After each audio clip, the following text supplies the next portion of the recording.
everybody to the ESL CSGO Pro League. My name is Dan Gaskin and we have got some fun-filled action of Counter-Strike for you tonight. I'm joined on the desk by the beautiful, the wonderful, the gorgeous Jackie Peters. It's great to have you back. Had you in week one, now I've got you again. It's true. Just reeled you back in. You can have me whenever you want me, Dan. I'm easy.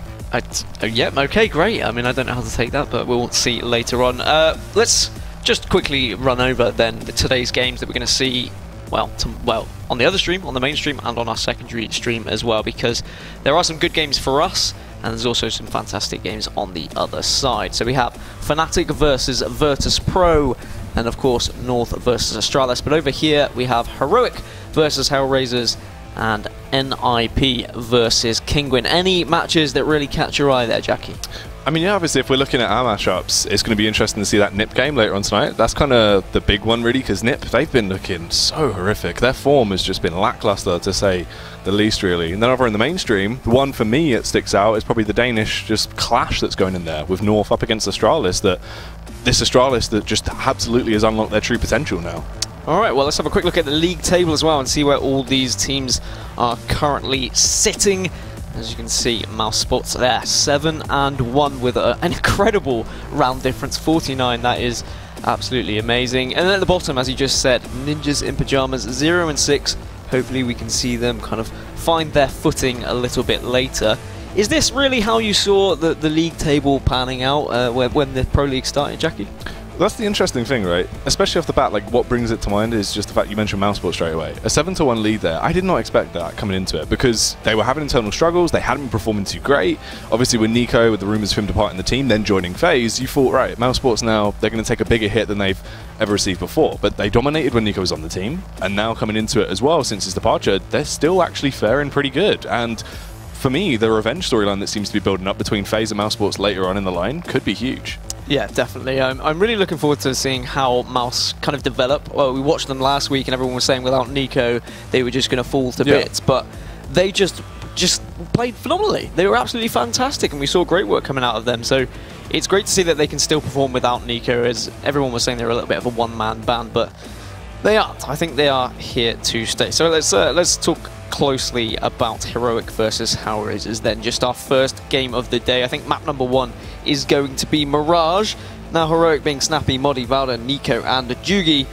And I mean, recent games, they lost 16-13 versus Godsent recently, which isn't a great one. And they also lost 16-5 versus SK IEM. So perhaps this isn't a great one for Heroic, so I'm thinking maybe it was a choice from HellRaisers. I mean, any thoughts from you? How you think this map's going to go? It'll be interesting because both of these teams haven't played Mirage against each other in a very long time. I don't think they have for a while, especially not with these two lineups since the changes have come into effect with Jugi being added to the team. Now, Mirage for me is definitely a map they can perform well on when Jugi's playing to his level that he can actually excel at. He's such a predominant AWPer where if you just situate him somewhere on the map, let him go a little bit aggressive. He goes for his early connector peak, scopes out, but he's very quick. He's not one of these players that sticks around too long, very reactive. So it's a nice style of CS. We'll go for that first initial phase, won't hold too long. We'll wait for the first peak. If you're not there in a matter of seconds, refaces, goes for the window phase. Like he's quite adaptive in that sort of style of CS, which is good to see.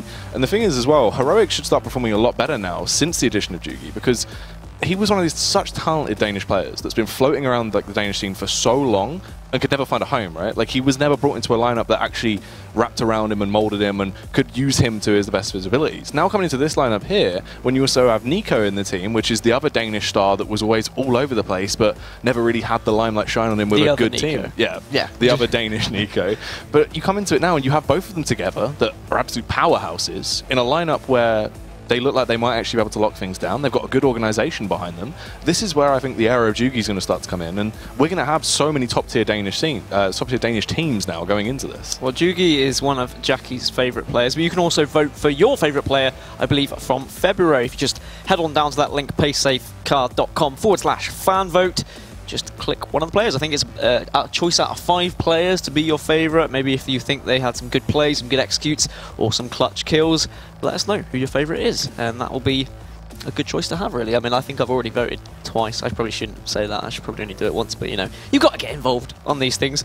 Okay, so you've spoken about Jugi on Heroic. Then on the side of HellRaisers, they recently played Mirage. They beat eFuture 16-7. I mean, that's quite an easy game for them, but if we look to kind of better sides. They lost to North 16-14, and they lost to SK 16-7, all the way back at E-League, so a little bit unpracticed for them. Dead Fox, we saw some fantastic AWPing coming out from him last week. Is he one of the key players that we should be watching? Definitely. The thing is, right, when it comes down to that team, the two factors that you need to perform to allow them to start to lock games down is Angel's on point with his calling and his actual micromanaging, because he's so in-depth. He's one of these very emotional leaders that has his hands in all the pots, wants to try and lock things down. If he feels comfortable and will excel and actually perform to the best of his ability, because the thing is, he's also quite an effective fragger. He doesn't have like a bad downside to him. He's actually very all-rounded. That's why there's been a lot of talk about him potentially going to Na'Vi to try and, you know, sort of get the ship back in shape and try and give them some leadership once again. Now, if he's playing well and also fragging into this, and then you have Dead Fox stepping up and being utilized correctly and getting those opening frags, this man's a maniac when it comes to locking down sites, right? Like, he's a one-man retake machine. He's like your mini pocket simple. You can just throw out when you need him to, and he can land those sick frags. Just like in a Pokeball. Yeah, you just roll him out. Angel lets him go. But that's the thing. He can do so much damage when it comes down to it, and they have a lot of structure. That's one of the things for me is that right now Heroic seem like they're still trying to get a lot of things sorted out. There's still some internal issues where you can see they're building together, getting that lineup together, working out properly, and their playbook is growing. Whereas in the hand of Angel, his playbook is huge. He's got so much in there for so many years, a wealth of experience, and I think that's going to be the difference maker coming into Mirage. I heard a little rumor. I don't know how correct this rumor is as well, that HellRaisers are currently boot camping, so perhaps that might play a part. I mean, I don't even know if that's official. It was just something I read on Twitter. If that plays a part, I mean, that could be huge for HellRaisers in quite an important week for them, because they're currently 12th in the league table. Heroic, they had a great performance at IEM. Yep. They're looking on form. They're 5th place, 4-4, just to 12 points in the moment, but there are quite a lot of teams in that kind of region. They've lost their last 3 of Mirage. That's what I'm worried for about Heroic. But let's get some predictions from you then. You've kind of gone a little bit in depth. You've given me a little bit of a focus on each team. I've thrown it out there. You've thrown the Pokeball of simple, as you said. Who are you going for? Where would you put your money? I think I just have to go for HellRaisers, just off the basis of what we've seen in the past. And they look like they're starting to actually get themselves to being very stable as a lineup these days. Like, before in the past, we saw many moments where they start to excel, and they take a hit, and they sort of drop down a little bit. But now they're actually starting to kind of find their footing. Whereas we actually see moments of glory from Heroic, but it's just a flash in the pan right now. So I think it will probably be in the region of about a 16-12 over on Mirage to kick things off. But, you know, I want it to be quite a tight affair. We've seen a lot of one-sided games so far in the Pro League, especially on our secondary stream. So I want to see that kind of like really close, down to the wire. Let's go into. Yeah. But I really can't look past Heroic. I'm really struggling. Yes, okay, I think it'll make a difference if HellRaisers are boot camping. I'd love it if someone could confirm that and let me know, because that will actually make a real difference when watching, looking at these players. But I mean, we look back at their results last week when HellRaisers faced off against Kingwin, and I was thinking that Kingwin were going to walk away with that one. Oh, yeah. And HellRaisers, I think it was 1-1, they both took a map, but players like Dead Fox really pulled it out, Stiko as well, and Angel, all can just blow you out of the water. So I'm expecting a lot from the boys. I'm thinking maybe a 16-14, I think. Yeah, the full 30 rounds coming out? Yeah, I think it's going to go all the way. Well, I hope it's going to go all the way. And then if it does go all the way, we move on to Train as our second map, and that will be an interesting one. Is it a case, do you think, in these kind of series where both maps count for a win, rather than it being a best of 3, you can just get points and move on? Does momentum still play a factor in the series as such? It definitely still hits you. That's the thing. For a lot of teams, especially teams that are very emotional, when you lose that first map, if it's a massive scoreline, coming into the second map, it does take its toll. And teams just need to reset instantly, try and take it as 2 best of 1s, rather than, as you were saying, you know, coming into it thinking it is going to be an overarching game and being like, right, we need to win both maps. Just come in, refresh, don't worry about the previous match, and try and perform to your best again. That's why, obviously, with this format as well, with the potential of actually playing both maps twice, the scary factor is if you come into it as your own pick thinking, right, we've won the veto, this should be fair enough, we're going to win this out. If you lose that initial map, having to play the same map again, it's going to hit you, it's going to affect you mentally. Yeah, definitely. It does come into that. Well, whilst we're waiting for these players to get ready, I think it's just about a minute away now. I mean, we want to take a moment to thank Mountain Dew, obviously, for all of their support. You can check out all of their content, esea.net/MDL. Have a look at the Mountain Dew League. You can get all the schedules, standings, and anything that you want to do with the Mountain Dew League. But yes, we are almost ready, and it's an interesting format as well because we don't have knife rounds in the Pro League, so it will go down to the veto process. One team will choose the map, the other team will choose which side. How important on Mirage is it to get T or CT, do you think? I mean, it's one of those maps where it's pretty 50-50, right? Yeah, like you can have like halves that go back 7-8 at that point. It's not too extravagant if you get that CT half and only lock it down. A lot of teams do want to try and start off in their CT half, as it is slightly easier. You can come into effect very easily off the back of that. But the scary factor is as well, some teams actually do have those very dominant T halves. And especially first matchup of the day, if both of these teams are coming into it, they want to warm up a little bit off the back of that. If you start off on your T half, it's a little bit easier to play with the rifle with the AK. You can try and get those sight takes a little bit loosely, play the split and pick style CS. It's just a bit easier to land those shots initially. Where are we expecting both of these teams to kind of finish towards the end of the season? Because obviously HellRaisers at the moment in 12th, so they are down at the bottom and near that relegation zone. Heroic kind of sitting at the top of the table. Do they look like kind of mid-table sides to you? How are they going to fare up against the likes of Astralis? Well, this is the thing. Like right now, with Astralis' like form that we've seen just continuously starting to dominate and really get into what everyone assumed they were going to be so long ago, and it's taken them so long to actually finally get there. It's going to be hard for these sort of teams to go up against Astralis right now and actually pick up those games. But there is potential that if we actually see Heroic start to grow, this is the thing. Like I'm saying Heroic are going to lose here, but I still think Heroic have the potential to actually be the better team later on in life coming through with this. If they stick with that lineup and actually keep working on it and improve with the players they have in that pool, there's definitely a lot of potential because they have great fraggers. They have star players. They have that star potential. That's the thing. Everyone can get those impact kills. They know how to play CS to a good standard. They've got so many of these players that have just been almost on the cusp of being on these great teams in the past, but never really had a slot for them, was always replaced by someone else. Now they've got like this ragtag band together, and they're starting to prove that actually we can do the damage. Definitely do the damage. As you can see at the bottom of your screens as well, you can check out all of the YouTube content, so all VODs, anything you want to see to do with the ESL CSGO Pro League. And you can also, I've been told, you can ring the bell, and that is a little thing. If you are subscribed to the channel, you can press the bell button, which is next to the subscribe button, just to find out when the channel is live, if they're obviously YouTube is streaming, or for any new videos that have been uploaded. And I mean, Jackie, you've rung a few bell here and there, haven't you? So you're quite familiar with all this. You keep your bell away from me, mate. I definitely will. Okay, we're almost ready to get going into this one, and we've got kind of Jackie's thoughts here, but let us know your thoughts as well. Get involved on Twitter, of course. Just follow ESL CSGO, and you can just think who's going to win, basically. It's going to be a tight one, definitely, between Heroic and HellRaisers. We're both kind of leaning towards Heroic. Is that what we're kind of thinking? I'm feeling HellRaisers. I went for the HellRaisers bet. Just, I wasn't listening, apparently. There you go. There's the social media links for you guys. Facebook.com/ESL CSGO and at ESL CSGO on Twitter, as I said. Okay, I clearly just... It's fine, don't worry about it. Well, I wasn't It's listening. old age. Your memory starts to I think slow I've spilt a drink as well. Sorry. I'm just going to apologise to production now for the mess that they're going to have to clean up later on. Okay, so something I want to touch on ever so slightly, and it will be ever so slightly because we're getting into this one. I mean, we've got NIP playing later. Yeah. They've obviously had that change, which is going to be a big change. And today we're going to see how them losing Pith is going to really make a difference, and whether they can kind of turn their season around. Because let's be honest, they've looked, well, awful. I think that is the best way to put it. And a lot of people were excited to see them. I think they were meant to be playing Virtus Pro yesterday, and then we had the server issues, so we weren't able to go forward. So we are going to see them face off against Kinguin, and I think that's a fantastic opportunity for NIP to kind of really revive their season against Kinguin. I mean, what are your thoughts? Do you think that is a good turning point for them? I think it's definitely going to be a fun game, and it will be good, but Kinguin coming into that should actually try and get another win on the board here, because sure, NIP now actually have a dedicated AWP in the lineup. That's a great effect off the back of this. We see the removal of Piff.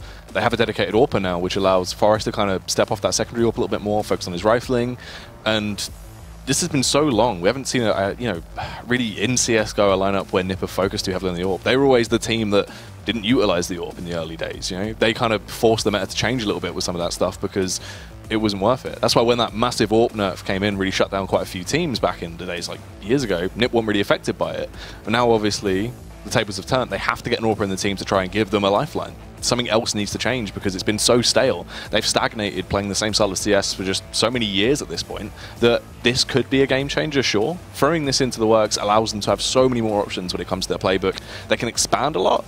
And they do have a very talented player they've actually picked up coming into this as well. He's someone that's been budding in the Swedish scene for a while, starting to prove that he can do a lot. Always been sort of, once again, on the cusp, and now he's found himself at home with NIP, which is, a good situation to be in. You've got that wealth of experience behind him with a lot of players. Maybe this could be what revitalize someone else as well. You see Get Right sort of get back into his old form. If everyone else on that NIP line was able to step up to how we used to see them play, with the addition of that primary AWP coming into things, this could be a huge time for NIP. But obviously it's ifs and buts. I think there's a lot of NIP fans that are just kind of sat there hoping that it is going to be the change in direction. But Heroic versus HellRaisers is the game that is about to get underway, so hopefully we've got the Heroic and HellRaisers fans in the house. Not actually in my house, of course, because that would just be silly, but in the game, as it is going to be kicking off on Mirage, and I'm hoping it's a close one, Jackie. We're going to have to wait and see. Early aggression comes out there, but Angel shutting down Nico instantaneously into that round. Damaging stuff as they actually get the opening frag here, and this allows them to try and take that mid control. Will Jugi get caught off guard, struggling as he tries to stay alive, but does fire back and takes the head off Zero. Yeah, and Valda just dancing around here, trying to stay alive, and it's just going to be 4-on-4 situation. HellRaisers looked like they were going to get aggressive down mid, but they have just backed off. And they're going to reconsider their options. Are they going to go for the double fake and head straight back down mid, as it seems like Deadfox is caught at the moment. He needs to try and head back to the rest of his team. Yeah, I've got map control to play with it, but HellRaisers is playing it smart. Obviously, use the time. You have a little bit of utility to work with over on the Deadfox. You can just slow down a little bit. Gain that map control, make your slow encroach toward a bomb site. If you get that opening frag, then fantastic. They're aware that Jugi's taken a little bit of a dent as well, so his armor's not looking too great as he's left on 35 HP. If they do decide to go for a site take, Smoke will go over. And that's just a little bit of a distraction, but Jugi peeks out and assassinates the first member, taking down Deadfox. That's a huge frag, hungry for more as well. Just weaving and bobbing as he keeps going, trying to slow down the push that goes through short. And now Snappy has to defend with the backup of Valde towards B. Yeah, they need to defend this site as Valde's just going to pick off and finds Stiko as well, but Angel comes in, gets one of his own.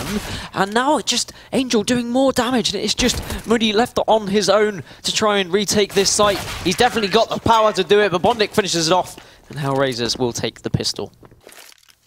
Nicely done there by HellRaisers. Good use of time. That's the thing as well. What you're going to see a lot throughout this matchup, especially into those later buy rounds, HellRaisers play a very slow Na'Vi-esque sort of style. They want to try and slow things down, draw out the opponent's utility, force them to throw away anything they have in the early game to try and aid them in the late game when they want to go for these explosive site takes.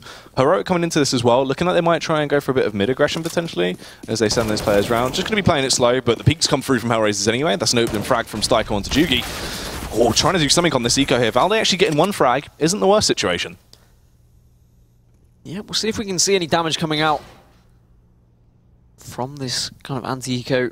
Or at least you've got a deagle there as well for Nico. You can always see some damage. We've seen a lot of damage in the past few weeks done with those deagles, but they've slowed things down, and actually Modi is going to find Bondik, and he'll find a weapon as a reward as well. Makes it a 4 versus 3 now. And I wonder whether he can do any real damage with that AK. As HellRaisers have got to rethink, rework, decide where they're going to be pushing instead. This is a great round so far, though, from Heroic. If we see Nico get another frag here onto the short push that's coming out, if they don't aid each other here, they're actually just peeking one by one as well. This allows Nico to get shut down. Nico going back for the second frag, doesn't get it, but it doesn't really matter. They've got the advantage into this push. They can try and lock down this site now. They just have to hold their crossfires and work together. Push coming through. We see Deadfox trying to lead the charge here, just hammering down the trigger, making his presence known. Will catch Valde off guard. He was in the elevated angle. Had the drop on him, but really couldn't execute. And now it's left in this 2 versus 1 retake. They push round. Modi with a headshot off on towards Deadfox. And they get the retake off. That's an instant rebound. And the reset coming out from HellRaisers. Yeah, really important coming out from Heroic there. I was saying that the deagle can make the difference. And yes, okay, he hit that shot close up, but it was that CZ kill that really made a big impact picking up that AK. It just changed that game. And I mean, is that a round that HellRaisers just threw away, or is that just a good play coming out of Heroic? So Heroic just went for sort of the smart situation. You go for those early faces. They created 1 versus 1s, which is the best scenario. The really massive opener was when we saw Valde, I believe, who peeked towards Connector. Yeah. He got the first frag with the CZ, right? They couldn't trade it back because no one was focusing towards Connector. He gets that frag, instantly gets away. They have the man advantage now. And they've also got a weapon off the back of it. You can just hold back, play your defensive angles. And this happens now. HellRaisers just have to go for something risky, just sprint to a bomb site if they can achieve anything. And it's an easy spray down coming out from Heroic. So HellRaisers as well, they weren't able to get the bomb down into that second round. So sure, they will have money to play with, but it's not as good as what it could have been. But the buy will be coming out. Here's where things have to get real. Things are going to have to get real indeed. Interesting decision just to push straight through that smoke, but I suppose sometimes you can catch teams off guard, but I don't think it's going to be a team like Heroic being caught off guard easily. As I said earlier, fantastic performance coming from them at IEM Katowice, and now they just want to press on and continue to be up there with the big boys. So these are the games that they need to be winning if they are going to consider themselves one of these top teams.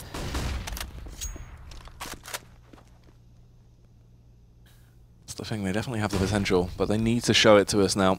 Early mid control once again, that slow style of CS from HellRaisers. This is all you want to do.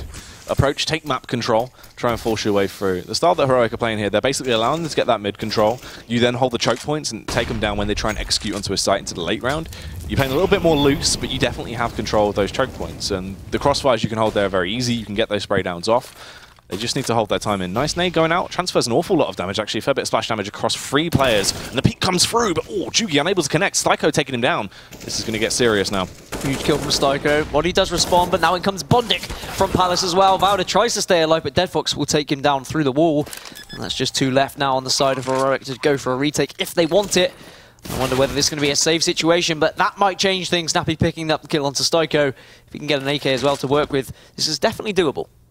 They're in a good situation, but it's going to be awkward. That utility is key. They also have the kit. Nico essentially has to create the first frag here. As you can see, the moment of doubt. They're waiting, hoping that a peak will come through, but nothing is approaching. And ideally, probably will just back off. Try and go for the save. Hold those weapons if possible. If you can get an exit frag, that's fantastic, but the ship has sailed. Yep, no time now. They hope HellRaisers is going to push through, but it looks like HellRaisers is going to play it safe and push out onto CT instead. They don't want to give away any weapons. Their money was not great during that round, but a really important one for HellRaisers now to even this up 2-2. And it's going to be whether they can press on and continue more of the same. You can see money still not absolutely fantastic, but they should be able to drop those AKs across so they can just use their utility and get all those grenades, because Mirage is one of those maps where I feel you'll find teams will have about 3 set executions, and then as soon as they run out of those 3 executions, as soon as they stop working, they just give up and start rushing. So I want to see how much is in that playbook. You said that Angel had a lot. He's got a massive playbook. And it's going to be whether they will show that off today. Yeah, that is going to be interesting to see what they actually bring to the table here. Obviously, a fairly classic A-site explosion right now. The smoke's gone through. They've zoned out the CTs very efficiently. All line of sight's been blocked off. They can slip in. Styko with a very early bomb plant, but there's Jugi with the opening frag on towards Deadfox. Modi gets one as well. Doubles it up now as he claims the second. There is the fire back from Styko, landing the headshot. And he is able to retreat. He can get into a good situation here, just holding by ramp. But this is an awkward one for him. Zero is coming over, but he really needs to get this backstab off, and they're focusing towards connector. Jugi should find the frag here when Zero goes for the peak.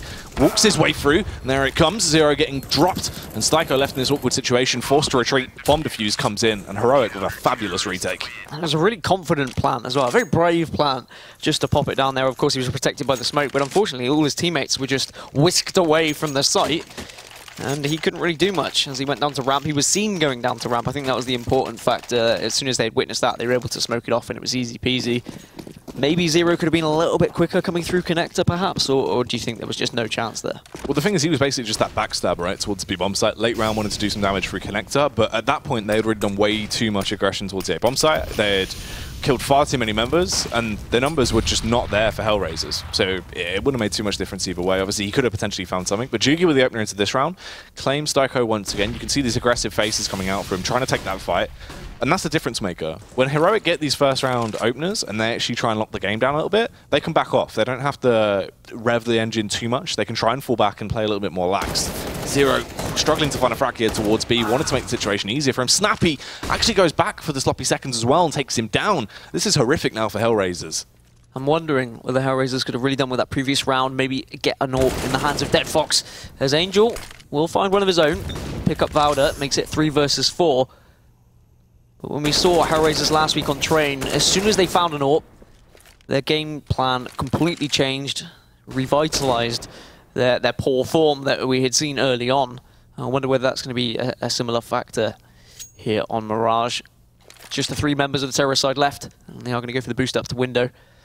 Is anyone from Heroic going to be there to spot it out? These last 3 Musketeers trying to go for that pincer play towards the A-bomb site. They need to work together here. Bondic has utility. 2 flashbangs. He can try and flash them a little bit, give them a moment to work their way through. Nico has this angle covered though. If they want to try and rotate round to B, he will be the man to cut them off. Isn't going to happen. They try and commit towards the A-bomb site now. Molotov goes through. Modi can't really find the angle. The bomb gets planted. Deadfox as well, holding that angle. If he would have focused for a few seconds longer, could have found the frag on towards Snappy. Unfortunately though, his in-game leader gets executed, leaving them in such an awkward 2 versus 4, trying to rattle down here, hoping they can connect their shots, but it's just not working out for them. Bondic has to do the unthinkable if they want to win this round. A 1 versus 4 as the push comes through. The bomb defuse surely should be coming in here as they just hold it. Jugi with the AWP, and you can see not even going to run the risk. We'll just back off. Unfortunate situation for HellRaisers yet again. It just felt like they have that one man in position to kind of be the surprise factor, but they never get to pull out the surprise, like a sad birthday party. Reminds me of a few of mine. But it is going to be 4-2 in favour of Heroic. They looked pretty strong early on, but I thought HellRaisers were going to get back into this one, but now we see HellRaisers on a very weak buy, just the one AK. Tech9s and Deagles surrounding. Are we going to see any magic work coming out of any of these HellRaisers players? There's going to be some aggression coming out mid from Valdo. He's just going to get flashed out as well and finds two. Styko and Angel get sprayed down. What was already a difficult round becomes an even harder one with Zero also falling. Yeah, this is really damaging right now. Nice aggression on display. Obviously, they can try and run that risk. They get the information if they don't even find the frags, and he found the opening 2 kills. Nicely played. They have been able to scavenge another weapon now, though. That Kalashnikov being grabbed in the cold dead hands of Snappy, and here's the back pocket of Dead Fox now, as they are left in the 2 versus 4. A bit of an awkward situation, to say the least. There is a minute on the clock by the time Dead Fox should arrive close towards that A-bomb site. They have utility, 2 smokes in play. They can try and zone them out a little bit if they want to make their approach a little bit easier. And there is only one man on the site, actually. They find the frag towards Modi. They have the welcome out, and they do so. Dead Fox coming in with that opening frag. Now things get easier for them. Well, they just need to get that bomb down and be aggressive, I feel, because their after plans have not been working. I say get aggressive. Dead Fox tries to peek into jungle, but Jugi easily cleans him up. And it's just going to be Bondik left on his own in a 1 versus 3. How passive is he going to play? He's very worried, very sketchy about where he's looking right now. He's very concerned. Someone's going to push behind him from ramp. Flashes come through, so be well aware there is someone on stairs there. As we can see with the X-rays, it does catch a glimpse of his leg. Tries to get a second through to jungle. We'll get a spray down as well onto Nico on site, and now it's just a 1 versus 1. Can he do the 1 versus 3? Oh, not quite. As Jugi finds the kill with the Deagle, and will have time to get the defuse as well. Almost an incredible 1 versus 3, but it's not going to happen. Such a shame there. And that's kind of, you know, the prowess of Bondik being displayed. He is one of these really, really effective riflers. He can come in with some massive kills. And he's so close to picking it up. Obviously, he gets his first 2K. Struggling to find the third down, wasn't able to do it. And Jugi just snatching it out towards the end. This is great for Heroic, though. They start to actually get a bit of a buffer building. You can see the economy starting to flourish a little bit there. More so for Jugi than everyone. He's got that 7K in the bank. That's going to help them out if he dies as well, because he can get that rebuy out for the AWP essentially no matter what. Aggression on display once again. Valde going to try his luck. Runs his way up towards top mid. Can he find the frags? Not this time. Styko was ready for it. Goes for the peek out. Was able to connect the headshot. And that could actually be the difference maker. If they don't try and equalize this, and Styko doubles it up now. Taking the head off Nico very flawlessly, and this gets awkward. I'm wondering if he could have just backed off. After that initial flash, not seeing anyone, perhaps then he shouldn't have carried on with that aggression. Might have been able to escape with his life instead. Now it's Heroic just with 3 men standing. Definitely doable if they can position themselves right, but they are going to have to spread themselves across the map. And that'll mean both sites should be relatively easy to take for this HellRaisers side, as Jugi is going to set up fort here and try and stop anyone coming onto the A site, as Modi takes down Zero with a wall bang as well. So close to evening it up. It's 3 versus 4. It looks like they're going to try and take this A site. Let's see if they're going to be successful in their aggression, though. Slipping their way through right now. Modi playing around the smoke, did go for the peek out. Unfortunately for him, Angel was ready. Pulled the trigger, took him down. Snappy fires back off onto Dead Fox now. Leaves them in a 3 versus 2. They have the man advantage here. But it starts to slip away from them, actually. Snappy got the drop on Styko. Equalizes the situation. They get that bomb down. They can grab the AWP as well if they want it, but at this point, just going to be backing off, trying to slip into those effective angles, get into a better afterplant, try and play together here. Just hold back. You don't need to peek. Force the CT's hand. Molotov will go through, trying to burn anyone out of a good position. You can see Angel going to take the aggression, but unfortunately the crossfire was there from the CTs, and they backhand him, taking him down. Bondik, though, fantastic headshot off on towards Snappy. Now Jugi has to react quickly if he's going to be with a chance to win this. Sandwich being utilised by Bondik here. Surely he finds the frag and closes out this round. Yeah, it's that 1 versus 1 again. Well, last time we saw him fight it with a Deagle, but this time Bondik has switched up his position. You saw Jugi looking exactly the same spot. HellRaisers put their 3rd on the board. A very important round for them. Now for 5-3 in favour of Heroic, but as you said earlier, still plenty of money to work with on the Heroic side. That's the thing. They can get this out. They couldn't go for the AWP buy because everyone else's cash was a little bit dented. Oh, they did actually go for the AWP buy. Yeah, Jugi had enough money. I was wondering what happened there. So yeah, everyone's going to go with the 4 rifles. They have utility to pay over as well. Jugi back on the AWP. So they still have that weapon that they need, the powerhouse gun, to try and shut things down. A lot more aggression towards B site this time around. You can see HellRaisers very early on trying to take that fight towards apartments, trying to lock it down. this could be the difference maker as well, as we've seen a very slow start of CS coming out from them in the prior rounds. It hasn't been too much sort of straight away just charge in, try and go for this contact style. Now with this approach, if they overpower Snappy here, the only man defending the site, before the rotate from Jugi, this could be damaging. Could, and I was going to say might make a difference, Dead Fox having that AWP as well, but Jugi actually finds Bondek. Snappy will get one onto 0-1 and finds another one onto Styko, looks for a third. Angel will finally shut him down, but Jugi's there to back him up, and it is just Dead Fox with that AWP. Takes down Jugi, makes it a 1 versus 2 situation. Dead Fox has been so fantastic with this AWP so far in this season. Can he do an incredible 1 versus 2, though, is the real question. There is only one man on the site at the moment. It's Dead Fox just creeping around. Can he get the jump on Modi here? If he can, this will be huge. Is he going to notice him to his left? He goes for the no-scope and hits it right in the belly button. And now, can he find the last man? This is huge. One more frag if he can claim this. You can see he's hungry for that. As he works his way around, actually connects, taking down Valde. I mean, that is massive. I was going to talk about how it was kind of silly that they've gone for a very aggressive play. Once you finally get the AWP into Dead Fox's hand, someone that can get those huge openers from a distance, try and use that range advantage you've now got. Allow him to go for more of a contact style, get the opening frags. They charge their way into B. Everyone gets annihilated. It comes down to him left in a 1 versus 3. And so collectively, he just walks his way around, finding the frags one by one. And that was just damaging that Heroic have actually allowed that one to slip. Basically using that AWP as a shotgun as well. Just like, I don't actually need to scope in. I'll just walk around here and just fire this one straight in his chest. HellRaisers slowly worming their way back into the game. Heroic having to eco here. Can they do the same what they did in the second round? Bondik answers that question with a firm no way, as Zero also takes down Valder as well. Makes it 5 versus 3, and now HellRaisers can choose whether they want to get aggressive on either side here. Heroic need to make a decision. Are they just going to continue this split, try and hold wherever they can, or are they going to try and group up and stack on either of these sites? Always a horrible situation, these, to be honest. When you've just got the pistols and you're already a couple of men down, it's like, well, did we just get the round over with? Do we try and get some picks? It's not a nice place. That's the thing. You kind of get left in this really awkward spot. You can't do too much. You're just hoping you can possibly draw out some damage onto the side of HellRaisers' economy, dent it if possible, force them to have to get rebuys out, but they're looking good for money, so it's not going to be the worst case scenario even if they do find these frags. And as well, with Angel back on that UMP, if he can be the one finding the kills, especially as he wanders his way around right now, trying to hunt for the final 2 players, if he goes down, it's not a big deal. If he gets 2 kills with that weapon, it increases their economy so much more. Bomb goes down as well off the back of Dead Fox now, so they get that cash injection through. There's Angel finding the first frag on towards Jugi. This is the worst case scenario into this round for Heroic. Yeah, all that cash money coming now for Angel.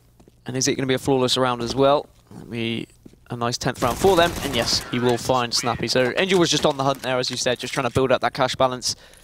And now we need to see Heroic answer back, because otherwise this could start to get ugly for them, to be honest. HellRaisers suddenly seem to have found their form. I know Dead Fox has got an AWP now, but, well, apart from the 1v2 clutch, which I guess did make a massive difference, it hasn't been, well, a huge long-range weapon that we were expecting to see. That's the thing. We haven't really seen it utilised to its full potential, but he's definitely performing when it comes down to those flashy individual moments. Now, if we can see him playing that out in this slower style of CS, that hopefully we see utilised. Actually, aggression on display. We'll be going for a little bit of a contact peek towards that B-bomb site. Neg goes through. Does take off a fair amount of health, but he still just holds his ground, hoping for that peek to come out. And the thing is as well, Snappy's kind of given the game away in quite a few of these rounds, as he's been so aggressive. He keeps hunting for that face. We haven't really seen him playing more of a lax style towards B. It's always been going for the first peek, needs to get the information. And Dead Fox knew that, was just going to hold the angle, hoping he could find the frag, but it doesn't work out this time around. And this aggression is what we saw last week as well on Train from Dead Fox. He was more than happy to take those aggressive peeks with those AWP. Very confident in his ability, as it shows in his gameplay, to be honest. And I'd fear him if I was in a server with him, as Angel takes down Jugi there in Connector, making they have the man advantage. But Nico, can he find these 2 on short? No, he can't. Styko makes it 5 versus 3. Snappy trying to survive as well, but Styko continues his run of terror. And now they'll be able to get the bomb down as well. And most likely going to be a save from Heroic, unless they're feeling very brave. Yeah, no reason to go for this at this point, right? You're going to throw those weapons into the wind. You're not going to get anything out of the round for it. You know HellRaiser's economy is now starting to get to a very effective point. You just hold off. You just save those weapons if possible and don't put yourself into even more awkward situation going into the following round. It's not that bad though. Obviously, it's going to be a 5-6 scoreline off the back of this. They can still find their way back into the game. They're by no means out. They've had these moments where they start to lock it down. We just need to see consistency from Heroic. And this has been kind of the problem that I was speaking about, why I thought HellRaisers would overpower them in this matchup, is occasionally they can just dispatch teams like a knife through, like a hot knife through butter, right? They come in, they just lock it down straight away, and then other times they just start to fail. They just malfunction. They can't actually pick up certain rounds that you'd imagine they should be able to. Thing is as well, yeah, I was going to mention this, right? Look at this, Nico, 2-7 right now. Really not performing where I expected to see him, especially towards that short push. That's what kind of put a moment of doubt in my mind. When they went for that push towards that bomb site, I expected Nico to actually be able to defend that there and give them the man advantage back. Usually he's someone that is very effective with his rifle, will be claiming those heads left, right, and center, knows how to dispatch opponents very easily, and it just looks like he's not got much prowess right now. It seems like he's not really on the ball. Perhaps he needs to find a little bit of confidence. Speaking of confidence, Zero just bursting through apps here.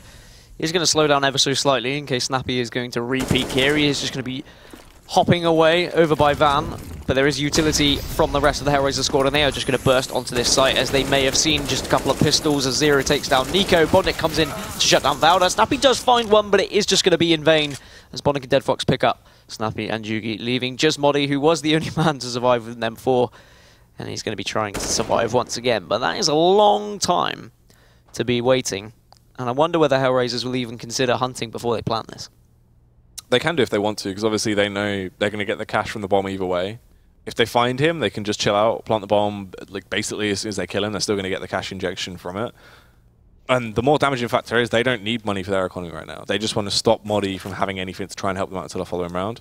Seem like they are just going to be going a little bit John Rambo right now, walking their way around, hoping to find him, but they get the extra cash just to be on the safe side as well. We'll plant that bomb. Angel might actually find him here, though, coming up on ramp. Is Moddy going to be ready for him? Holding the angle, will actually find a headshot. Good, trying to stay alive. Can upgrade to the AK as well if he wishes to, but needs to just get out of there, really. Yep, Heroic are going to be well aware where he's sitting now. He could have ran down down the T-spawn, so perhaps that might be in the minds of Heroic, but it looks like they are considering going for this. You can see them just kind of sitting in Palace and near ramp. Styko looks like he's going to have a play as well, as he is just going to burst in, but Moddy will take him down, and this hunt has not gone well. The Beast has survived, and he will carry an AK through to the next round, and perhaps that AK could be very important. That's true. The superstar Swede there, working his way through. And the thing is as well, they have Moddy on that lineup. Into this game, it really seems like Moddy, you know, obviously he got 2 frags off the back of that previous round where it didn't really mean anything. But him, you can see Jugi and Snappy there, the only players on 10 kills right now. They've been working their way through. Nuke has been playing a little bit lackluster. I want to see some more from Moddy as well. I want to see him actually trying to take that aggression. We know he can land those shots. Like, he's a very effective player. He was one for me that I've always respected a lot, especially in the Swedish scene. You know, he had a few great lineups, but he's never really reached his potential, I feel like. And we need to see more of him coming out to this. Let's see who is going to be the big dog, though, when it comes to defending the A-bombs like this time around. Valde will go for the first peek. Connects a couple of shots with his flurry of bullets. He's hammering out, but he really can't get the kills just yet. Here comes the man of the moment, though. He's going to be boosting to that elevated angle. Looking down, eye in the sky. Jugi will get eliminated. Valde as well. Styko and Angel. Dynamic duo just tearing for everyone. Moddy, if he's going to do something, he needs to do it soon. Yeah, HellRaisers just bullying their way onto the site at the moment, and Heroic cannot answer it. The bomb's going to go down as well. Moddy is just going to hold his position here, still on the head of his teammate. See if he can scout anything out. Is Bondnik going to walk into his crosshairs? As Molotovs will come through. I don't think that Molotov is going to affect them, so yeah, looks like they're just going to back off, especially with Snappy going down as well, but are they going to be caught out on their rotation? HellRaisers looking really strong, and as you said, once they get that little bit of momentum, they just seem to flow with it and go with it, to be honest, and they haven't really even been showing like crazy executions. They've just really been bursting onto the site, and Heroic haven't been able to answer them one for one. It's true. Right now, it just seems like Heroic have placed an order for some apple crumble down, because they have just been crumbling all over the place. We've seen so many weird, awkward moments, a couple of misplays here and there. We need to see them try and step up. We know they can perform better. If we look at this now, though, HellRaisers at this point, a massive win streak because they've started to lock these rounds together, and the buy doesn't complement Heroic at all here. Sure, they have utility players. They can actually try and slow down HellRaisers. And the thing is as well, utility management is one of the things we need to touch on. Is there has been times, HellRaisers, sure, they've been playing a bit of more of aggressive style into these later rounds, but early game, they were being able to draw them out. They were using that utility effectively. They could waste their time. HellRaisers at that point had no time left when they go for the commit because they're slow style of CS. They went for the execute out. Heroic still had some less than the reserve and were able to go for the retakes. Now into this, HellRaisers just charging out playing that aggressive style of CS. Heroic haven't really had an answer to it. A slower style comes into this round though, playing a default on the side of HellRaisers even, so they can just lock things down, once again try and go for these scouty rounds. Snappy has actually taken a bit of initiative. You can see the players starting to go for these more aggressive angles. This could catch them off guard. We see the pushover by Ramp as well. We have Jugi that looks like he's trying to go for a bit of information play. Yeah, Modi playing close here by Ramp.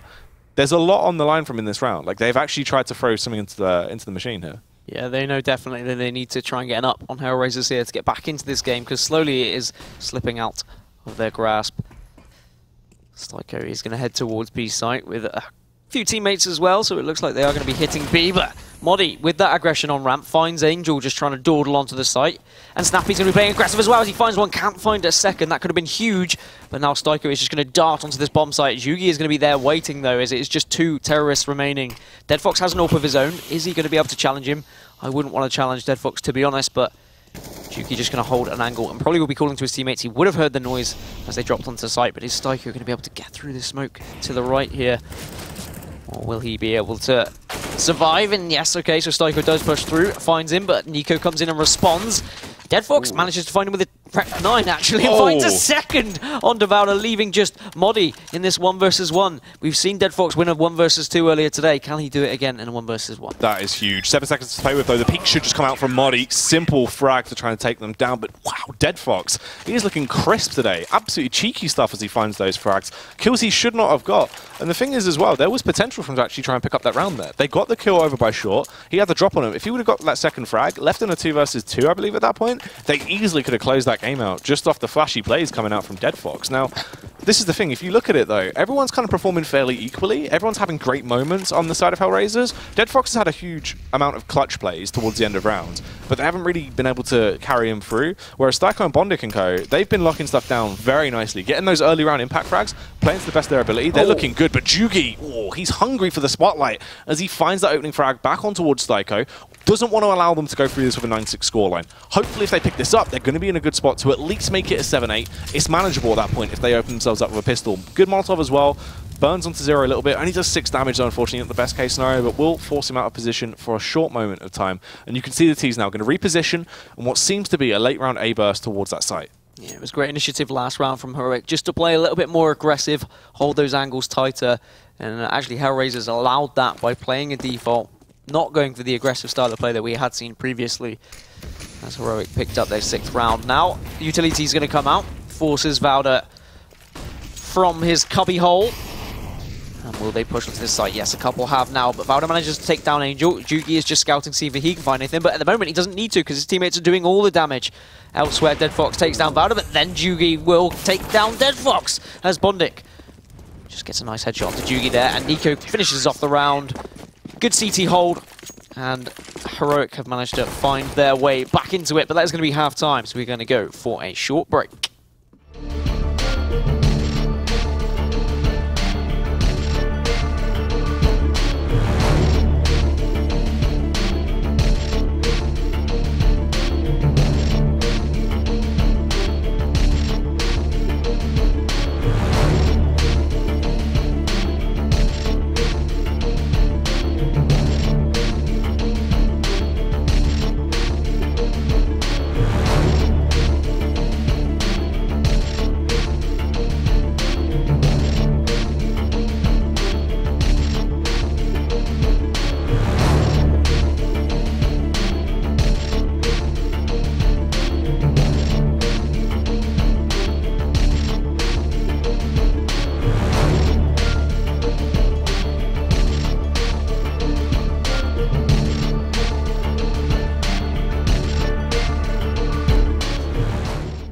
Welcome back, everybody. HellRaisers currently 8-7 up. 8-7 up against Heroic, and it looked like it was going to be a bit of a stomp. It looked like HellRaisers were starting to finally find their rhythm, but Heroic came down and said, no, stop dancing on the dance floor, get off.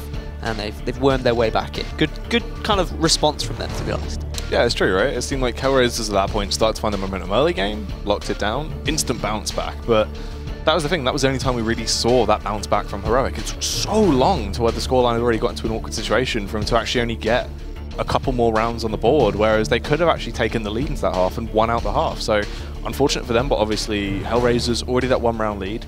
If they get the pistol here, that's the scary factor. But in my books, you've got to give those pistol rounds just off respect to Heroic, as they have so many great pistol players. Yeah, I wonder whether HellRaisers are going to kind of take anything from that half as well, because if we look at the rounds that Heroic did win, it was aggression. It was pushing up middle, flashing out teammates, getting those kills. It was holding tighter angles with UMPs. Maybe HellRaisers can kind of take a leaf out of their book. Should you take a leaf out of a book? It's more of a page out of a book. You take a leaf out of a tree or a bush, and they might have a little scribble on it and say, okay, let's get aggressive, let's get in the face. And HellRaisers is definitely capable of that, because they showed sheer aggression on their T side as well. It's true, and that's the thing, right? That was them actually having a little bit of initiative and switching things up, because obviously HellRaisers was playing such a slow start of CS, they were able to counter that. Then when they started going for this very fast-paced, just foot on the pedal round after round, it was very more aggressive, you know, only slight moments of contact, a lot more in your face. Heroic didn't have to deal with that until they finally went for those aggressive angles and encroached onto their space. Early on, though, this is going to be an absolute bloodbath towards mid. They're trying to fight for control. There will be an instant trade with Monty coming out on top over towards Angel there, but unfortunately, Jugi has hit the deck. As someone that is so proficient with those pistols, already wiped away for the side of Heroic. This is going to be awkward. They do make their approach through, though. Modi has the drop now. Styko fires back on towards Snappy, though. Modi, can he achieve a huge play here? Yeah, Modi could really make the difference. But HellRaisers have jumped out of window just as he was pushing through. And Styko now has the up, but here comes Modi with the backstab, finds Dead Fox. He's going to look for a second as well as he walks around the corner and takes down Bondik. I don't even know if Bondik knew what the hell was going on there, as it is a 2 versus 2. Nico just on 1 HP, but Modi's found himself a USP as he finds himself in a 1 versus 2 as well. One tap, Styko turns it into just a 1 versus 1 clutch. Picks up the bomb. Can he find the player over towards jungle? Yes, he can. Shuts down Zero. And Modi, you said he was going to make a difference. Absolutely huge from him, just being able to force his way onto the site and then float on round behind the rest of the team. This is the thing, right? That's why I've always had so much respect for Modi. He is that Swedish superstar that never was meant to be. Always in the early days, you saw him on the cast once again. He had great performances, was one of those potential star players, and we never saw him in the limelight where he could excel to the best of his ability. Coming into that round as well, one of the major reasons I said Heroic should be picking up these pistol rounds is because I've always seen flawless pistol skills on display from Modi. And he stepped up massively there. Great positioning, smart ingenuity, and was able to lock that down. Modi as well, hungry for another frag, wanted to kick things off with a bang. But unfortunately, Angel will come and get the opening frag, but then lives up to his name and flies off to the heavens there. Yep, HellRaisers do try and get some aggression of their own.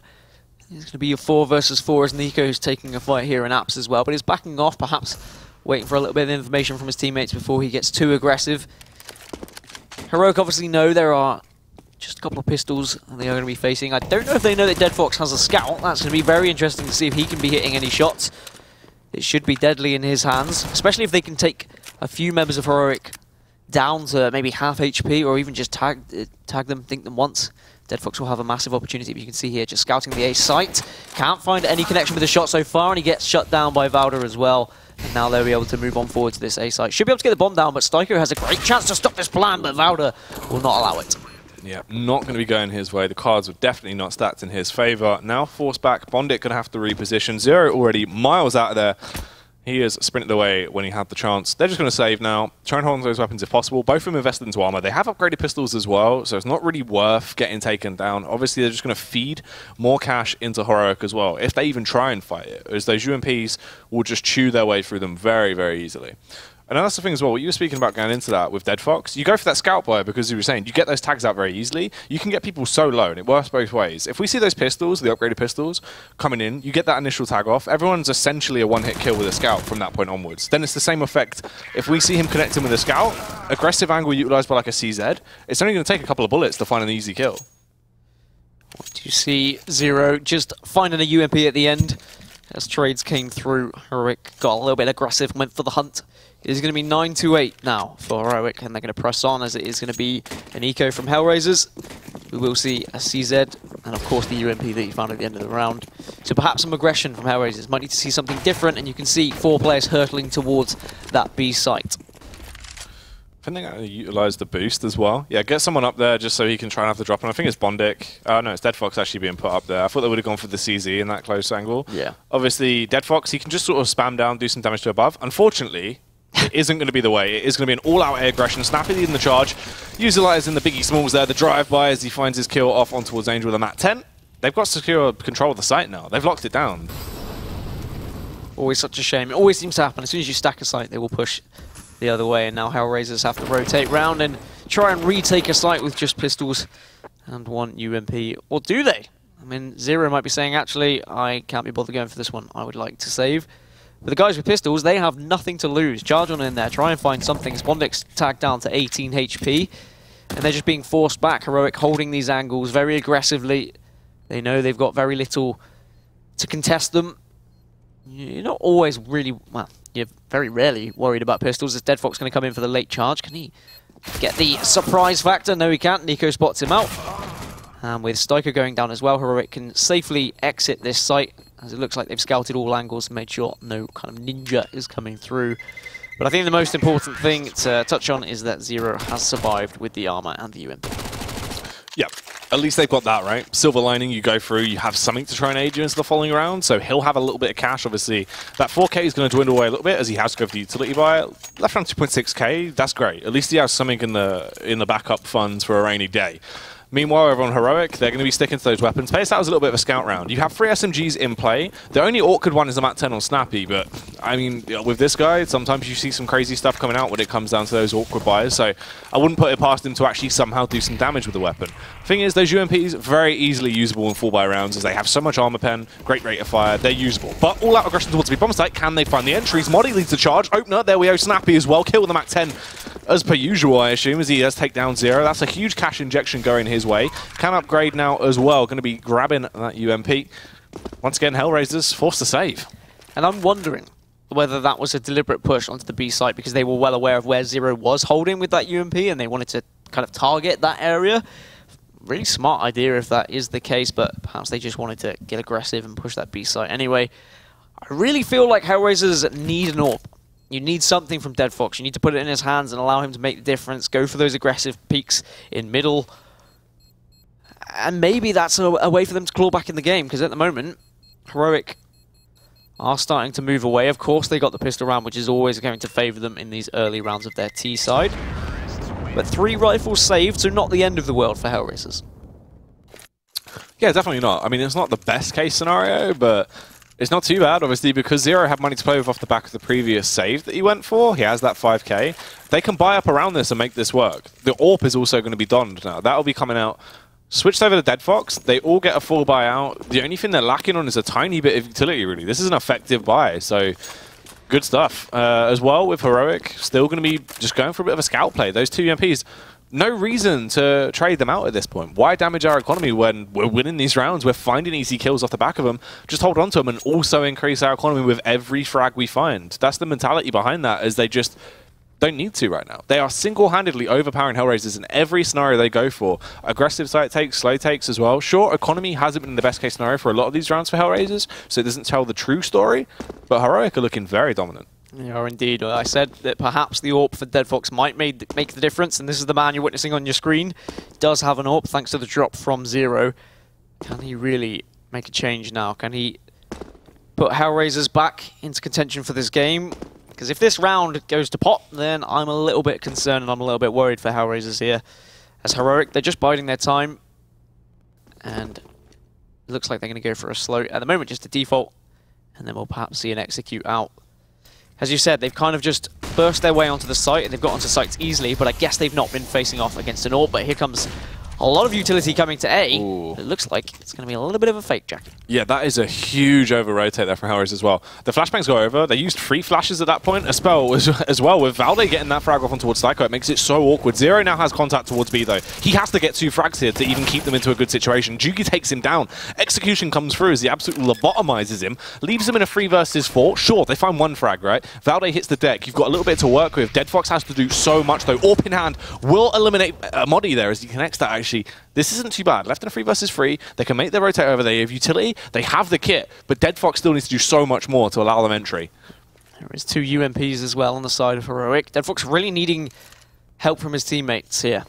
Oh, the call's been made. The call has been made. It's a save, and I feel like they are just worried about throwing away that AWP. I feel like they're saying, okay, if we risk this and we lose, we might lose this game. Whereas if we save, we've got another chance to try and build a little bit of momentum, try and take down this heroic squad. Well, I think it will remain to be seen whether that's a good call or not. I would have liked to see them go for it, but of course I always want to see them go for it because I like to see action. It's true. That's the thing as well, though, right? You've got to take it into account there was only the one kit, and the timer was very low at that point as well. It took a while for them to all rotate and get towards the site, especially because it was the fake as well. They had so much more time to play with. They were only aware of one player's position, so it's kind of awkward. They're going in very blind. I didn't really have count of the utility, but I don't think they had too much. I think it was just like a measly flash. So sure, you get in, maybe you get one trade, but it was an awkward round. As you said, they lose the AWP. They're in such a horrific spot. They've lost so many rounds. Sure, they're getting that lose cash coming in, the lose bonus, but it's still not going to be enough really to try and carry them through these rounds. So at least Deadfox was able to hold on to it. Scary factor is, though, obviously, if he tries to go for any aggressive peaks, Jugi, you would imagine will be able to shut him down. As right now, just playing very slow, contact style, has given the game away a little bit here. Went for the pot shot into the smoke towards short, so at least they know where the AWP is situated. I spoke earlier about Heroic targeting sites as well, and maybe targeting individual players. Zero on just 4 kills, and really struggling to find anything over at that B site at the moment. It seems if Heroic do drop down, he can't even find a single frag. And it has just played into the advantage of Heroic, but this time it looks like they're more than happy to walk their way up towards A site. Bomb is going to head round through ramp as well. A lot on Deadfox here. Can he find these opening frags in these two players? He's going to back off. Has got indication that they are there.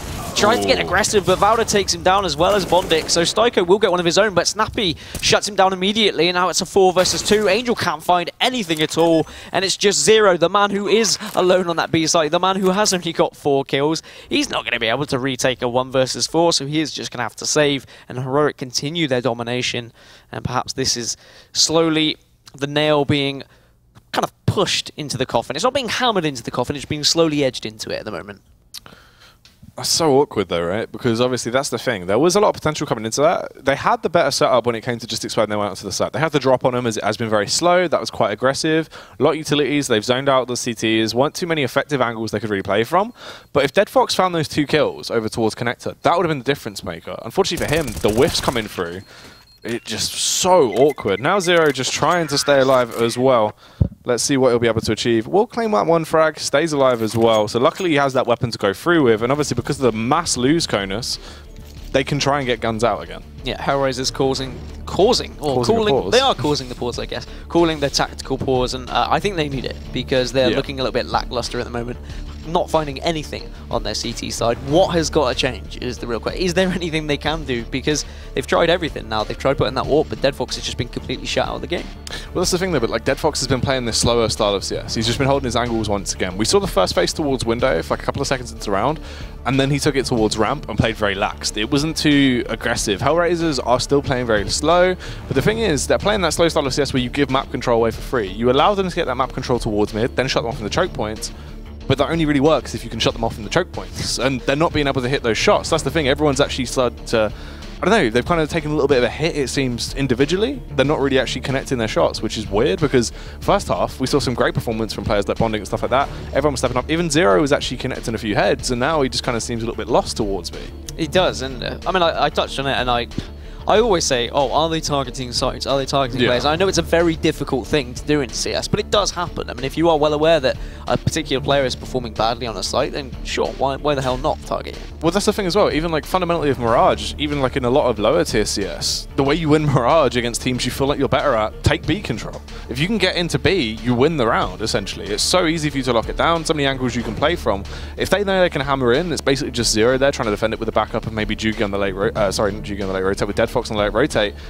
You can get him killed. You can stop that AWP very easily with getting Pajugi into a better position. It's not that hard. And that's the thing. They've kept targeting B so many rounds because why wouldn't you? And it's a win-win because even if they target A and they're able to take down a couple of their players, they know that it's Zero rotating from B as well, and then that makes it easy as well. So yeah, when there is just one player really lacking, you can struggle as a team, as Styko is going to get aggressive down middle. Will get spotted out, but he has teammates to work with him as Vauda shuts down Angel, but Deadfox will finally come in with that AWP, but at the same time, Moddy's putting a bullet between Zero's brains. He's not going to find any more kills. It's 4 versus 3, and they found their way onto that B site yet again, Jackie. That is so awkward. Thing is, they went for the initiative. Looked like it actually could have been a fairly effective round. Angel, I think, should be furious off the back of that as well. I'm pretty sure he got team attack there as he went now. It's just like massive ding, knocking him down to below sub 50 HP on the initial phase. The T's weren't even peeking from top mid. I'm not too sure if it was an air. I didn't really catch it. But I think it was team damage coming through.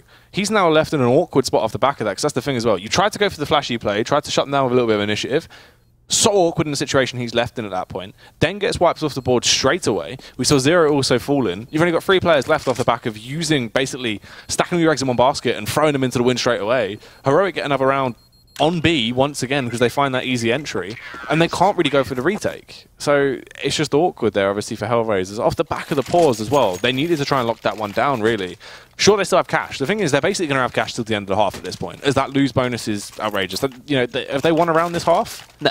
HellRaisers were 8-5 up, and now they find themselves 14-8 down. And we spoke about Heroic kind of finding that turning point in the game, and I don't think we can really touch on that anymore, because it's clearly showing as Jugi now is going to be on donning the orb, seeing if he can do anything fancy. There's going to be some aggression coming out onto A site, and they just wander on in as Modi takes down Angel. Bondit can't do bugger all either, and now they've just got control of the A site. Who's going to be coming to round to rotate? Oh, it's Zero. Is he able to do anything? No, he's not. Modi takes him down and also finds Dead Fox, leaving Just Stike on his own. This is absolute demolition from Heroic. The thing is as well, right, this unlocks Modi's true potential. He's one of these players that when he has confidence behind him, he is so strong. Counter-Strike is confidence, right? And when Modi's on the one dealing the damage, you're on the receiving end, I do not want to be against this man, as he is a ferocious beast. 4 kill into the round, hungry for the 5th as he works his way around. Valde and Co just trying to spiral stack code. They're aware of his positioning. This is huge. Like, Modi has had so many of these 4 kill, 5 kill rounds, you know, where we've seen him consistently being able to single-handedly get the entries, then go the next level and do so much more. Nearly everyone on the side of HellRaisers now maxed out at 16k because they have had a flawless half. There is no chance at this point that HellRaisers are going to get around on the board, I'd imagine, because that AWP's still out on Juki. They have so much to play with. HellRaisers, what are they really going to bring to the table into this? It's such a shame. I genuinely thought they would be the team to actually pick up this map on Mirages. It seemed like they were starting to find their footing, starting to get consistent and be able to lock things down. But their CT half has been really, really awful. I mean, especially when you look at Heroic, the last 3 times they've played Mirage competitively, they've lost them. Okay, yes, against SK at IEM, you can maybe understand that, but I was expecting a hell of a lot more from HellRaisers, and I mean, it just showed that last round how easy it is for Heroic. They just wandered onto the site with very little opposing them. If you've got that confidence to walk through smoke onto a site, you know you're having a good day. And now Heroic just need that one more round to put this one to bed, and they're going to get aggressive up short, it would seem. Angel has got the contact, forced to fall back though. Focusing towards the site as well, not even clearing the angle as they push their way through, but he got into a better position, was able to get the fragment towards Valde. Zero as well, finally stepping up to the plate. Zero, if he could get the free K, he will be huge. Doesn't matter, Dead Fox coming in from the sideline, eliminates Jugi. They keep themselves alive, they finally get around on the board. It's taken them so long, but the thing is, this doesn't really help them out too much as well, because they need to have a flawless game. They have no room for error in terms of trying to take it into overtime, and they have no room for error as the thing is as well coming into this, Heroic still have so much money. They have an abundance of cash. It's not even like now they have the upper hand. Comeback is real? No, it's not. I don't know, man. I mean, Heroic are now just in a fantastic spot where they can try absolutely anything. They could be like, oh, remember that one execution that we tried like 3 years ago? It was really funny, but it went really well. They can just do whatever the hell they want for a couple of rounds, just while they've got this massive cushion, and try and catch HellRaisers off guard, to be honest. As you quite rightly said, HellRaisers have to play absolutely flawlessly. And we find ourselves in this position so often when the opposing team is on 15 rounds and you know full well that they are going to be getting that 16th round at some point.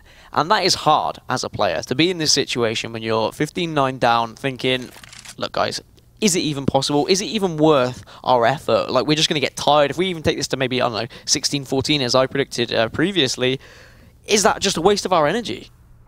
Well, that's the thing, right? Like, if they work their way through this, sure, they can try and improve their round difference a little bit, but picking this one up is going to be so hard, as they've just been struggling so much in these previous rounds. Why is it going to change now off the back of that? Striker with the aggressive play, though, will actually take down Valde, has the drop on him, will hear that audio cue with the rest of the T's flooding their way in towards the bomb site. Dead Fox has to hold, though. Ooh, unfortunately gets taken down. Bondit will claim one head on towards Nico as they try and fire back. It is a 4 versus 3 at this point. They have the man advantage in the battle of attrition, as Angel goes for the glide through, gets the window jump down to a T, lands in, but the bomb is repositioning. B bomb site is absolutely open. The welcome mat is down. Jugi is rubbing his filthy shoes all over it, and they're going to take that site with ease.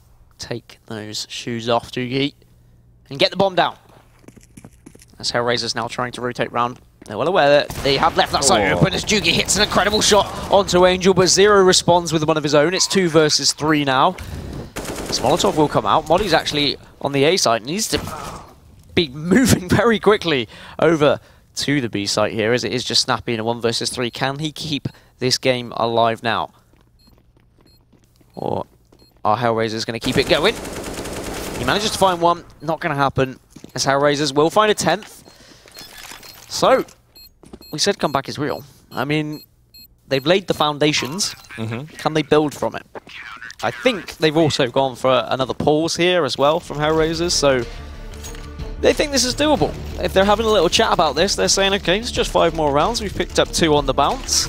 We've got an AWP in our hands now. Do you think that they can do it though, Jackie? The thing is, right, if they can actually play a good style of CS and have some, at least initiative thrown in there, then sure. They have good players, but it just seems like they've been struggling to actually connect their shots. Into that round, it looked a little better. We saw Zero actually doing some damage towards B as well in the round prior to that. So, sure, everyone's starting to actually look a little bit more oiled. They need to play to the best of their ability, though. Start firing from all cylinders to really counter this Heroic lineup, as Heroic looks crisp, right? Even in these rounds where they're being able to, sure, they don't win it, they're still doing so much damage. Left with 2 players at the end of that, that's so many rebuys that need to come out.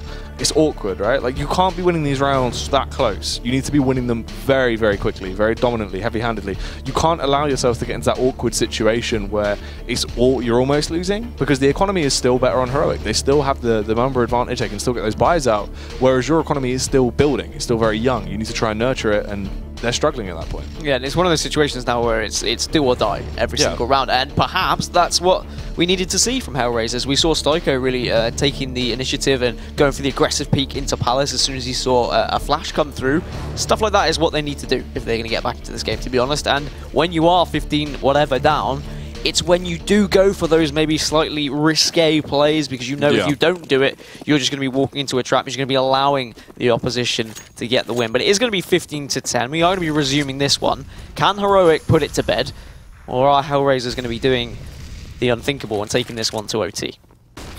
Well, let's see how this will unfold. Dead Fox on the AWP will spot out the first players, but Dead Fox a whiff once again. He cannot be missing these. We need to see something better. There it is, though. Takes down Valde. Repositioning, but his teammates are doing all the work. Dead Fox connects his second shot of the round as well on towards Modi, and it's just Jugi left. The battle of the AWPs now. He has the drop on him as he actually comes up. Oh, trying to connect, but he's struggling. Surely the peaks come through, and we see him get eliminated, as you expect.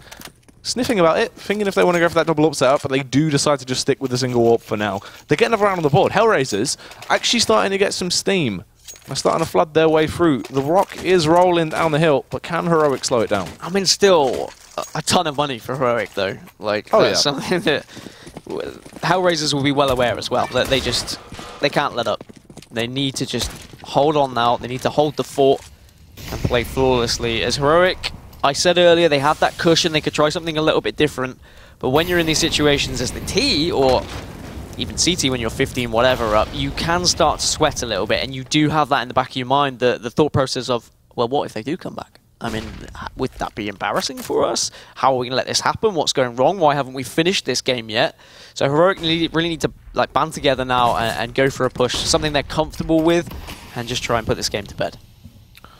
It's true. They need to try and lock things down. The things as well that they still have so much of a buffer. Obviously, it is only another 3 rounds, really, they have left to play with if they want to close this one out. But they still have time. It's definitely not over just yet. So they can try and take it a little bit slow before they get into that final bit of the crunch.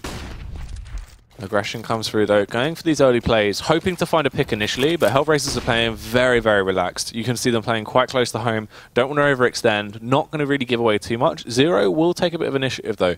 Goes for the aggressive play through as he tries to take his approach towards Apps on the very aggro angle. Can he find the kills if they go for the play here? Modi will be the one trying to lock things down. He's hungry for that lease down. He's trying to buy it. It's prime real estate. And this is the kind of stuff I want to see from HellRaisers, though. Just getting a little bit aggressive in some places, like Stoico did in the previous round. It does look like now Heroic are going to be hurtling towards the B site. Angel is going to find Nico as Zero picks up one of his own. Modi does shut down Angel, but Zero is just doing work here, finding 3 on the site. He was struggling on the B site earlier, but he's not struggling anymore. Jugi takes down his counter opposition AWPing, but can Zero finish this off? Ooh. No, he can't. Jugi finds a great headshot. It's going to be a 1 versus 2. Hasn't got the bomb down yet, though. Bondic comes in, makes it 15 to 12. HellRaisers continuing this little bit of a spell here. So unfortunate. Great frag. Obviously, the thing is, you would have had to get that bomb planted essentially straight away. You had about 6 seconds left to play with. You need to plant before 4 seconds to get that bomb down. Isn't going to be working out, unfortunately, for them in that round. They did go through. If we look at the kill distribution now over on that side of her right, you can see Modi leading the charge 31 to 14. Wow, absolutely dominant. We've seen so many great frags coming out for him. Jugi as well, 19 kills on the board. They're all looking fairly good. HellRaisers have actually started to step up. And fantastically enough, what we saw there was a great display of individual prowess coming out from Zero, the man we've been very harsh on, but rightly so, because he is so key. They've gone for these aggressive plays towards B, time in, time out. They know B sight like the back of their hand now. And Zero has to be the front line of defense, has to be the front line infantry to actually backhand them and tell them no, as he goes for the peek here, trying to go for the information play, get something to try and aid him into the round, but can he connect the shots, Dan? He's going to be flashed out as well, flashed twice in fact. He's going to back off, try and stay alive. He's going to be spotted. Yes, he will. Modi takes down Zero. That's the first defender down. Can they break into the fort of B here? Looks like actually they've changed their mind. They're going to keep one player over towards that B, but they're going to head over towards A. Dead Fox has rotated round towards the B site. Is he going to catch wind of this? Is he going to rotate back, or is he going to try and help his teammate? As you can see, Heroic now just edging ever closely towards that A site. A lot riding on Styko here.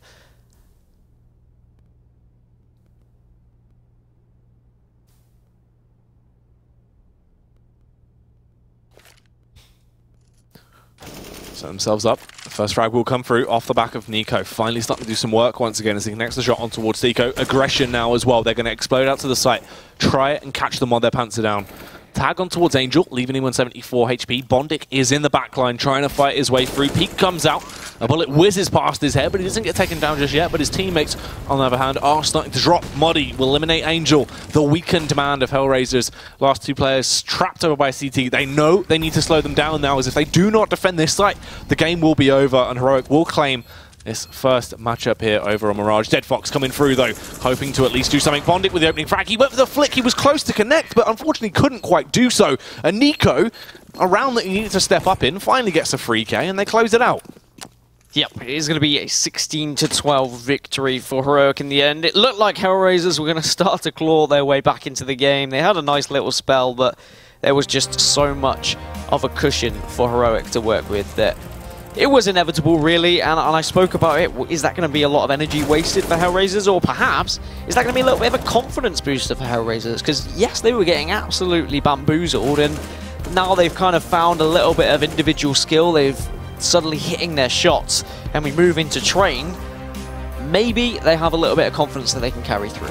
Yeah, it's true. That's the thing, right? Like, it would have went if they went through actually with that worst scoreline they had that looked like they were going to get dominated very easily, weren't even going to get a single round on the board throughout the entire second half, then it would have been horrific for them. That's when they come into it very low on confidence, not really feeling themselves.